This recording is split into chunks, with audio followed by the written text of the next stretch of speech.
law. Students in grades K through 10 must receive school bus, pedestrian, and bicycle safety instruction. Students must demonstrate the requirements for safely riding the school bus. Students who show that they are unwilling to demonstrate these requirements may lose the privilege of riding the school bus. After studying the school bus info, students will be required to sign a document acknowledging that they understand the information of the bus and that they will follow the safety requirements.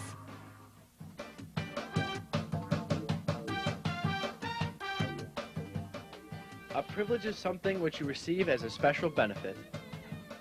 A right is something that you have just claim to, or which you are entitled, kind of like your freedom of speech. The privilege of riding the school bus is earned by good behavior on the bus or at the bus stop. Any inappropriate behavior on the school bus or bus stop may result in the loss of riding a bus.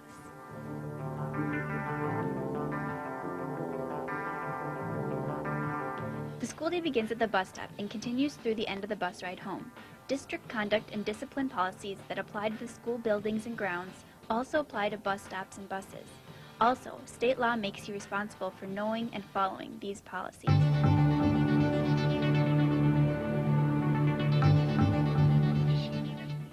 Now we're going to go over a few simple guidelines that you should follow when riding the school bus. Always follow the instructions of the driver and chaperone promptly and respectfully. Do not eat or drink on the bus. Always take a seat promptly, remain seated, and avoid moving around the bus while in motion. Keep hands, feet, and objects to yourself. There will be no fighting, scuffling, shoving, or horseplay on the bus. Harassment in any form or nature will not be tolerated. There will be no shouting, yelling, or use of abusive speech or gestures. Do not bring weapons, flammable materials, animals or pets, or any other dangerous or objectionable objects on the bus. Do not handle any of the bus safety equipment unless directed by the driver or chaperone. This includes the first aid kit, the fire extinguisher, the emergency doors, the latches, and the windows. Respect the vehicle. A student will be charged restitution for damage and vandalism to the bus.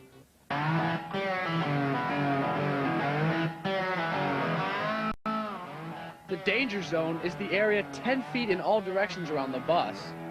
The area in front of the wheels and in front of the driver are the most dangerous. If you can touch the bus, you are too close.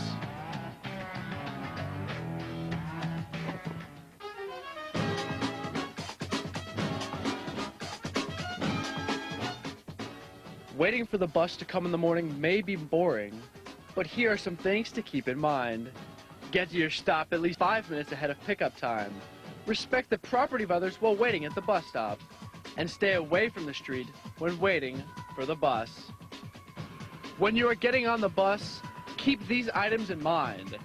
Stand several feet back from where the bus will stop. Line up and wait your turn. Wait for the bus to stop and the doors open before moving forward to board. Use the handrail while boarding the bus. Take a seat quickly, filling the seats in the back first. And do not be standing while the bus is moving. As you exit the bus, follow these instructions. Leave the bus in an orderly manner. Move quickly and do not push. Use the handrail when getting off the bus. Be careful not to get loose clothing caught on the handrails and doors. And after getting off the bus, move away from it.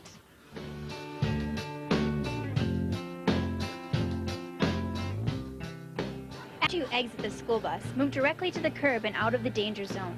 Always look both ways before crossing the street. If you need to cross the street, always cross in front of the bus where the driver can see you, about 10 feet in front of the bus, and wait for the bus driver to signal you before crossing the street.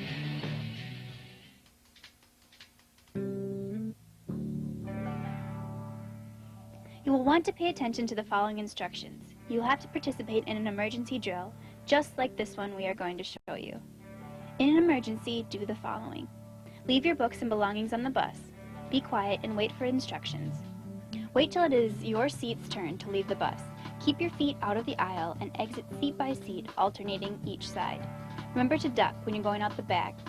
It is important to be alert and to move quickly, quietly, and carefully. When you're out of the bus, move away from the bus, about 100 feet away, and wait for further directions. Here are the following emergency exits.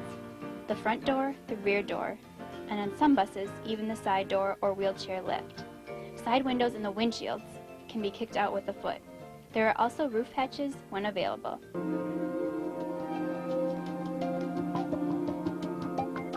Minnesota law says a pedestrian must obey traffic signals. If two corners have traffic signals, pedestrians must not cross mid-block between the two corners.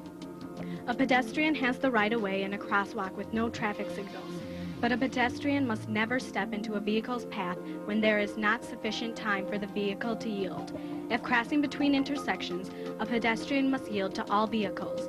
While intersections are the safest place to cross a street, it is still necessary to hesitate, looking all directions before stepping onto the street. Even with the green light, pedestrians must be certain that a motorist isn't going to run a red light or make a right turn on the red light into the pedestrian's path.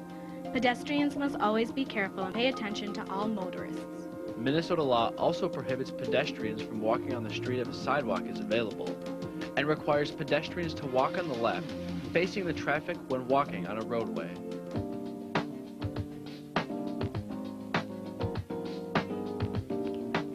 A bicycle is no match for a motor vehicle. When selecting a route, consider the traffic volume, the street width, and the age and the skill of the bike riders. Minnesota law requires you follow these rules. Obey all traffic signs. Do not carry more people on a bike than it is designed for. Ride with traffic, keeping as close to the right-hand edge of the road as possible. Use lights at night. Use hand signals when turning or stopping. Don't assume the motorist sees you. Use caution when riding beside parked cars. Stop before entering on a street. Exercise caution when crossing streets. Cross street as a pedestrian at intersections walking your bike, and always lock up your bike when leaving it tended.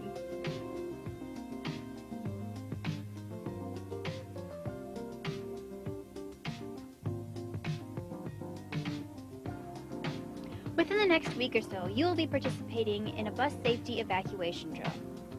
You will hear more about the drill later. Upon completing the drill, you will have to sign a document indicating that you have been taught all the requirements for bus safety and have completed the bus evacuation drill. Thanks for paying attention. And have a safe year. According to Minnesota, I don't know the rest of this line. Understand, the student met these requirements may lose the privilege of riding the school bus. And will be required to sign a document show that they are not willing to follow the